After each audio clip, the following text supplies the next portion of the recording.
Hello, my name is Brian Cooper, and today I'm going to share with you the data collection method that I chose, observations. So the first questions we are going to address are, how would you describe this data collection technique? And what processes and procedures are unique to this technique? So here, a brief description of observations. It's a means of collecting qualitative data involved carefully watching and systematically recording what you see and hear going on in a particular setting. And with observation, there are different degrees of participation. There is participant observer, which is when you engage in activities and observe activities, people, and physical aspects. So that's when the teacher, who's also the researcher, is directly involved. A privileged observer is when a teacher, an example would be a teacher's aide during a specialist time. So the student is working with someone else and the teacher is observing. And passive observer, present only to observe what's going on. So this person is not doing anything or getting directly involved at all in what they are observing. Some tools that can be used for this type of observation are logbooks, field books, field diaries, tapes, or video recordings. There's also levels of observation structure. You could have structured observations, which typically require the observer to do nothing else but observe, looking usually for specific behaviors, reactions, or interactions.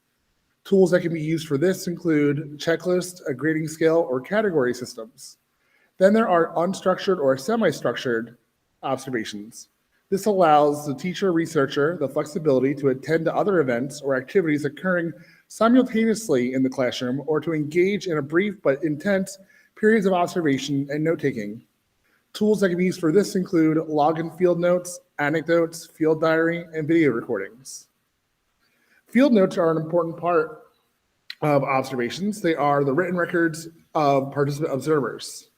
Some recommendations for field notes include observe and record everything, which means to attune to what you actually record through verbatim conversations, maps and illustrations, photos and video and audio recordings.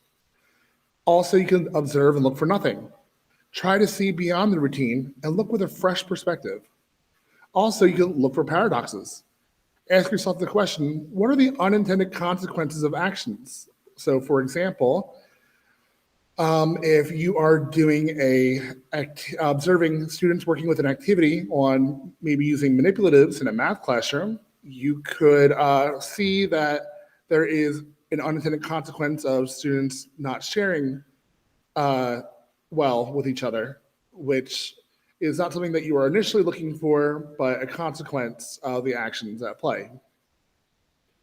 So here are some steps to get you started with observations. Step one, you want to identify the objective, determine what you want to observe and why. Step two, establish a recording method. You want to make sure that you minimize or eliminate any disruptive or unfamiliar devices into the environment you wish to observe. And note-taking is the most common method for this recording method. Step three, develop questions and techniques. Knowing your objective, determine if there are any specific questions you have or if you are going in completely open-minded. Step four, observe and take notes. Visit the space you hope to get information from. And with permission, take notes, photos, audio, and film, whatever method that you choose. Step five, analyze behaviors and inferences. Separate the difference between what you observed and why what you observed happened. Make connections between any interactions that happen in the classroom.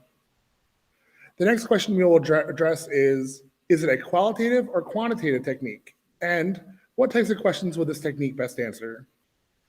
So the uses of the observation method, well, it is a qualitative method, and it is used in cases where you want to avoid an error that can be a result of bias during evaluation and interpretation processes. You also want to understand, and also another use is to understand an ongoing process or situation, or you could use it to gather data on individual behaviors or interactions between people, or to know about the physical settings, or it could just be a data collection where other methods are not possible. For example, nonverbal reactions of students, or student interactions within a group. Here are some questions the observer can ask themselves. Am I describing or understanding a situation? Am I trying to quantify an occurrence of a specific event? Am I making comparisons? These are questions that you want to ask yourself as the observer. The next question we will address is, what are some strengths with this data collection technique, and what are some weaknesses? So I wrote down a list of advantages and disadvantages. Advantages include, it's an easy method and does not require much technical skills. It can provide high accuracy since the observer directly interacts with the observed. It can describe the phenomenon exactly as it occurs in the natural research environment. And there's very minimum cooperation of the respondent is required.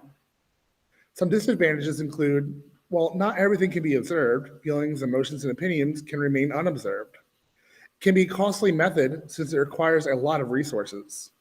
It can be a very time-consuming process, and there are chances that the observer and the observed will lose interest in after a certain point in time. And also, there's no way of knowing the past life, and the researcher may have to rely on inaccurate documentation. The last question I will address is, what concerns do you have about this data collection technique from a validity, reliability, and/or ethical perspective? So when it comes to concerns, I wrote, when collecting data for action research studies, it is important for teacher researchers to ensure the quality of their data. If data collected for the study are imprecise, or if the researcher has actually measured something other than what was intended to be measured, at a minimum, the data will be inaccurate and misleading. Now, talking about validity, reliability, and ethical perspective, observations may lack validity because participants may be aware they are being observed and therefore behave in the way they feel they should behave. Another one would be the sample of individuals may not be representative of the population, or the behaviors observed are not representative of the individual that you're observing. Maybe you call that person on a bad day. There's also a research bias. Often it is assumed that the researcher may see what they want to see. There's also the Hawthorne effect, which states that workers react to the attention they are getting from the researchers, and in turn, productivity increases. Observations of a very specific behaviors are difficult to replicate in studies, especially if the researcher is a group participant. And although observational studies do not involve interventions, they entail ethical concerns, including threats such as breaches in confidentiality and autonomy, and respect for basic rights of the research subjects according to the good clinical practices. So that is my presentation on observations as a research method, and I look forward to hearing your feedback.